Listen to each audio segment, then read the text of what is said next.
সম্মানিত দর্শক মণ্ডলী, গাজী হোমি হলের পক্ষ থেকে সবাইকে আন্তরিক শুভেচ্ছা এবং অভিনন্দন জানিয়ে আমি ডাক্তার সাব্বির আহমদ প্রতিদিনের ন্যায় আপনাদের সাথে আসি, থাকবো, আলোচনা করব হোমিওপ্যাথিক কিছু ডিজিজ নিয়ে, মেডিসিন নিয়ে এবং তার রুব্রিক্স নিয়ে।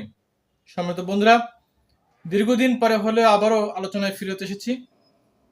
পারিপার্শ্বিক কারণে দীর্ঘদিন আলোচনা করতে পারি নাই। যাই হোক, আমরা আলোচনার মূল অংশে আসি। তার আগে যে কথাটি বলবো, যারা আমার এই আলোচনা শুনছেন, আজকেই প্রথম এই আলোচনাটা শুনে যদি আপনার উপকারে আসে, অবশ্যই লাইক, কমেন্ট এবং সাবস্ক্রাইব করবেন আর পরামর্শ দিবেন। আপনাদের পরামর্শ নিয়ে আমরা সামনের দিনে আগাতে যাচ্ছি। সম্মানিত বন্ধুরা, আমরা যারা হোমিওপ্যাথিক প্র্যাকটিস করি, আমরা বিভিন্ন রোগে কেস ট্রেকিং করার পরে দেখা যায় যে আমরা যারা শিক্ষানবিশ আছি, যে তারা যখন নতুন আমরা ট্রিটমেন্ট করি বা চেম্বার দেই, সেক্ষেত্রে অনেক ভুলভ্রান্তি হয়। যেমন আমরা কেস ট্রেকিং অনেকে করি না, রেপার্টরির সাহায্য নেই না। তো যখন কোনো রুগী এসে বলে তার ড্যান্ড্রাফের প্রবলেম, মাথায় খুশকি হয়েছে, তা মাথায় খুশকি শুনেই আমরা যে মেডিসিনের কথা সঙ্গে সঙ্গে আমরা দেওয়ার চেষ্টা করতাম ইতিপূর্বে বা এখন যারা আমরা করি, সেটা হচ্ছে ন্যাট্রামিওর। মাথায় খুশকি কথাটি শুনলে আমাদের ন্যাট্রামিওরের কথাটা সঙ্গে সঙ্গে মনে আসে। কিন্তু যারা কেস ট্রেকিং করবেন, রুগীলিপি করবেন এবং সেই অনুযায়ী রুব্রিক নিয়ে তার রুগীর সার্বদেহিক লক্ষণ, সাধারণ লক্ষণ, রোগীর পরিচয়, তার পূর্বরোগের ইতিহাস সবকিছু নিয়ে যারা ট্রিটমেন্ট করবেন, তাদের কিন্তু ন্যাট্রামিওরের উপরে বসে থাকলে হবে না। সেক্ষেত্রে আমরা আরও মেডিসিন কোথায় পাবো? আমি রেপার্টরিতে যাব, সেখানে রুব্রিক দেখব, ড্যান্ড্রফ দেখব। রুব্রিকটি কোথায় হবে? রুব্রিকটি হবে হচ্ছে আমাদের হেড অধ্যায়ে, রেপার্টরির যে প্রথম অধ্যায়, সেটি হচ্ছে হেড অধ্যায়। হেড অধ্যায়ে যে একটা রুব্রিক আছে ড্যান্ড্রফ, এই ড্যান্ড্রফে যাব আমরা। এটি হচ্ছে কেন্ট রেপার্টরিতে 114 নম্বর পৃষ্ঠা, অন 4 পেজ, 114 নম্বর পৃষ্ঠা, হেড ড্যান্ড্রফ। Head dandruff. আমরা তাহলে শুধুমাত্র খুশকিতে ন্যাট্রামিওরের উপরে বসে থাকবো না, ন্যাট্রামিওর নিয়ে আমরা বসে থাকবো না, আরো অনেক মেডিসিন আছে, first grade, second grade, third grade. Case trekking করে আমরা একটি মেডিসিনে আসব এবং আমাদের একাধিক মেডিসিন দেখলে পরে আমাদের চিন্তার খোরাক সৃষ্টি হবে, চিন্তার খোরাক হবে যে আসলে তাহলে তো করা যায়, ট্রিটমেন্ট করা যায়। শুধুমাত্র একটি মেডিসিন নিলে তো ম্যান টাইপ ভ্যারি করে না। অনেক ধরনের রোগী আছে, শরীর সিফিলিটিক, সাইকোটিক, টিউবারকুলার, বিভিন্ন ধরনের রোগী থাকবে। ম্যান টাইপ ভ্যারি করে কেস ট্রেকিং করে একটি মেডিসিন আসবে। তাহলে আমরা বুঝলাম মাথার খুশকিতে শুধুমাত্র নেট্রামিওন নয়, আর অনেক মেডিসিন রয়েছে। সেটি হচ্ছে কেন্ট রেপার্টরিতে যে আমরা হেড অধ্যায়ে যে ড্যান্ড্রফ, 114 নম্বর পৃষ্ঠা, কেন্ট রেপার্টরি।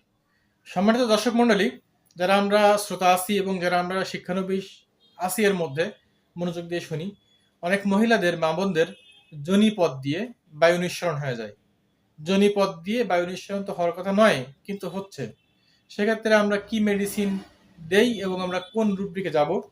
বায়ু নিঃসরণ হচ্ছে যোনিপথ দিয়ে, আমরা সঙ্গে সঙ্গে এই রুব্রিক আসলে আমরা কি দেই?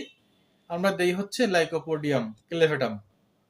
এটা আমরা চিন্তা করি বা আমরা করতাম। এই ট্রিটমেন্টগুলো ভুল তাও বলবো না, তবে একটা তাৎক্ষণিকভাবে একটি জায়গায় নিয়ে যায়, কিন্তু এটা কিন্তু সম্পূর্ণভাবে সঠিক সেটাও না।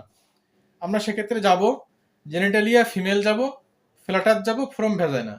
জেনিটালিয়া ফিমেল, রুব্রিক ফ্ল্যাটাস, তার সাব রুব্রিক হচ্ছে ফ্রম ভ্যাজাইনা। 718 নম্বর পৃষ্ঠা, কেন রেপার্টরি। 718 নম্বর পৃষ্ঠা, কেন রেপার্টরি। তাহলে কি জানলাম? যোনি দিয়ে বায়ু নিঃসরণ হচ্ছে, জেনিটালিয়া ফিমেল, ফ্ল্যাটাস, ফ্রম ভ্যাজাইনা। 718 নম্বর পৃষ্ঠা। শুধুমাত্র লাইকোপোডিয়াম নয়, অনেক মেডিসিন রয়েছে সম্মানিত বন্ধুরা। এছাড়াও আরো অনেক রুব্রিক্স রয়েছে, যেমন ফোড়া। ফোড়া মানে শুধু হিপারসাল্প নয়, ফোড়া বলতে আমরা হিপারসাল্পে চলে যাই না, আরো আছে জেনারেলিটিস, অ্যাবসেস, 1343 নম্বর পেজ। জেনারেলিটিসে আমরা অ্যাবসেসে যাব, 1343 নম্বর পৃষ্ঠা। এছাড়াও আছে মূত্র ত্যাগকালে, এই যে মূত্র নালী দিয়ে বায়ু নিঃসরণ, মূত্র নালী দিয়েও বায়ু নিঃসরণ হয়, চিন্তা করছেন? মূত্র নালী দিয়েও বায়ু নিঃসরণ হয়, সেক্ষেত্রে সারসাপিরিলা। হ্যাঁ, আরো অনেক কিছু রয়েছে, যেমন ইউরেথ্রা যে আমরা এয়ার ইউরেথ্রা যে air passes from the female urethra during urination. তাহলে 6 6 9, তাহলে মহিলাদের মূত্র ত্যাগকালে, প্রস্রাব হওয়ার সময় বায়ু নিঃসরণ হয়। সেক্ষেত্রে আমরা শ্বাসপ্রশ্বাস প্রয়োগ করে থাকি, কিন্তু এটা ঠিক হবে না। প্রপার ট্রিটমেন্ট করতে গেলে আমাদের কেস ট্রেকিং করতে হবে এবং রুব্রিক্স দিতে হবে। Urethra air passes from the female urethra during urination.